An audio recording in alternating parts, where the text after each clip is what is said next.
Hey guys, CASIMHU sent me this milk frother to review, so I figured I'd unbox it here and then I'll go test it out and show you that as well. Let's see what we got.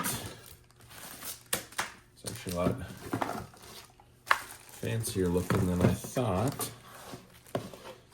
Got the user manual, base unit, I'll show you this plugged in of course, and then just a little warning.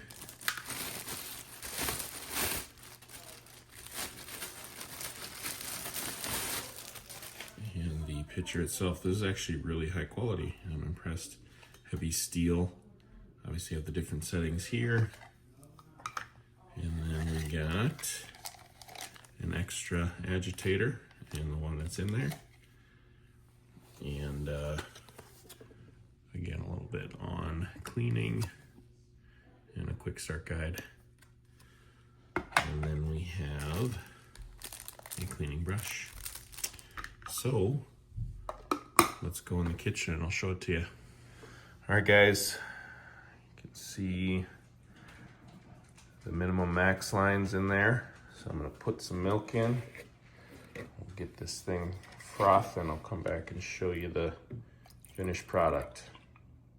Stay tuned. All right, it ran and then shut off. I got this color cup here just to make sure you can see the foam easy because most of our coffee cups are white. Ooh, look at that foam.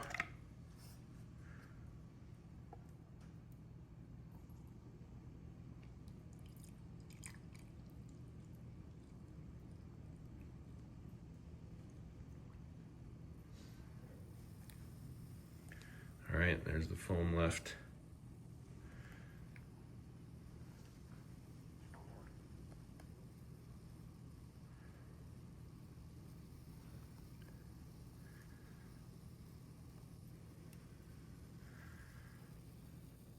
Sorry for my camera work, but there you go.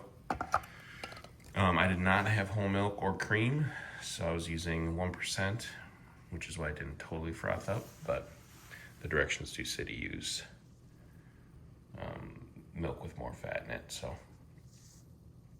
there you go. These are pretty fancy. I'm gonna wash it up. Obviously for washing, you can't dishwash it or anything because it's got electronics in it. So I'm just gonna rinse out the top and it'll be good to go next time. Nice and foamy. Thanks.